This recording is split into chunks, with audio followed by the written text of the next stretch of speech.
আসো এবার তোমাদের এবার ডিসপ্লেটা একটুখানি দেখি। এই গাড়িটা একদম নতুন গাড়ি, আগে ওখানেও বললাম। তো এর মধ্যে দেখা যাচ্ছে তোমাদের ডিসপ্লেটাও কিছু চেঞ্জেস করে দিয়েছে মানে দেখাও একটুখানি, আরো যারা আসবে তারাও দেখবে এসএলএক্স এর কি আছে।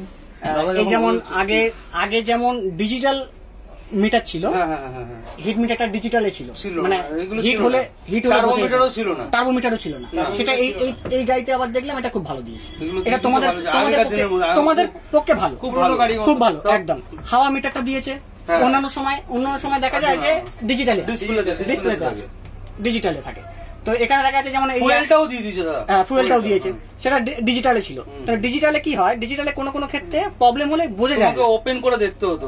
হ্যাঁ, মেসেজটা ওপেন করে, মানে একদম তুমি গাড়ি চালাতে যে বুঝতে পারবে সেটা বুঝে যেত না। এখন এটা তোমার সুবিধা হলো।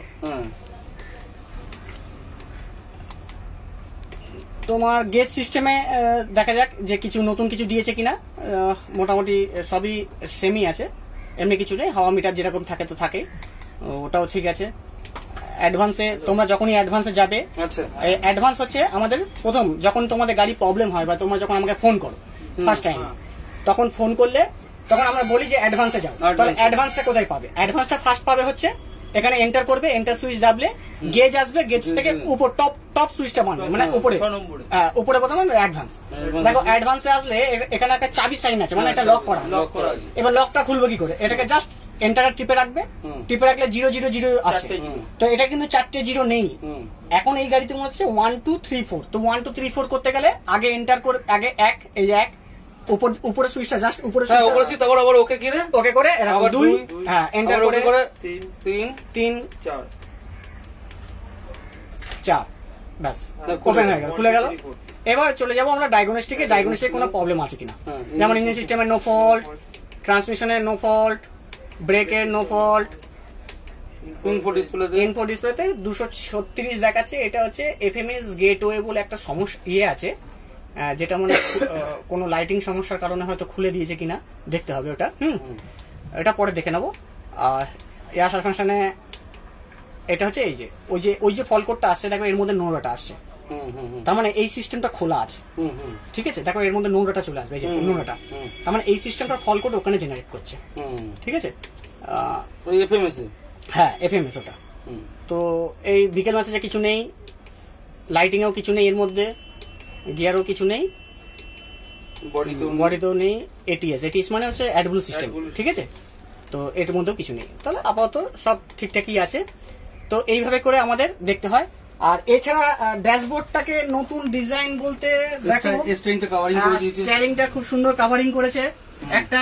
তারপর হচ্ছে দেখো এখানে যে সুইচ, এই যে সুইচ যে প্যানেলটা ছিল, সুইচের প্যানেল দেখো এখানে একটা বিট টাইপের একটা গ্লোজি দিয়েছে, একদম খুব সুন্দর একটা দেখতে লাগছে। তারপরে এটা তো আগে দিয়েছে, এটা আগে দিয়েছিল, এগুলো দেখতে খুব সুন্দর লাগছে। গ্লোজি, হ্যাঁ সুইচ গুলো অপারেটিং এর জন্য খুব সুবিধা। সিটটা কিন্তু ছোট করেছে, আগে চওড়া ছিল, এই সিটটা চওড়া ছিল, এটা হ্যাঁ এই বসার জায়গাটা চওড়া ছিল, এটা যেটা জাম করছিল সেটাও মানে বন্ধ করে, বসার জায়গাটা চওড়া ছিল, এটা ছোট করে দিয়েছে। দেখ তুমি চালিয়ে এসছো, তো তোমার চালানোর উপরে রিভিউ কি রকম?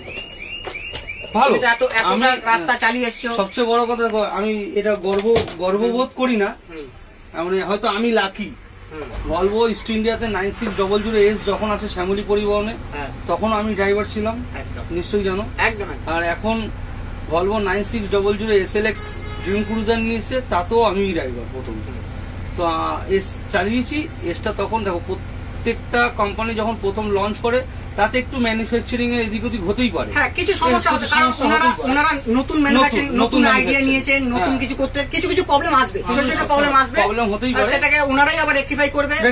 কারণ আমরা যতক্ষণ না ওনার সামনে পৌঁছে দেবো ততক্ষণ প্রবলেম সলভ করবে কি করে, তাহলে ওনারা প্রবলেমটা সলভ করবে কি করে। এইটা চালিয়ে আসলাম, দেখলাম সেরকম কোনো প্রবলেম কিছুই নেই, জাস্ট জেনারেল কিছু প্রবলেম আছে, ওগুলো একটুখানিতেই শর্ট আউট হয়ে যায়। একদিন যদি মিস্ত্রি লেবার দেয়, এখানে ভলভো যদি একদিন যদি লেবার দেয়, টেকনিক্যাল লেবার দেয়, যদি ভলভো যদি দেয়, তাহলে ওইসব কাজগুলো শর্ট আউট হয়ে যায়। কিন্তু মেকানিক্যাল দিক থেকে গাড়ি যা ছিল তার থেকে আরো ভালো হয়েছে, গাড়ির চালও ভালো হয়েছে, চালিয়েও মজা, সিটের ক্যাপাসিটি, স্টারিং, হুইল, সবকিছু অল ওভার এভরিথিং গুড।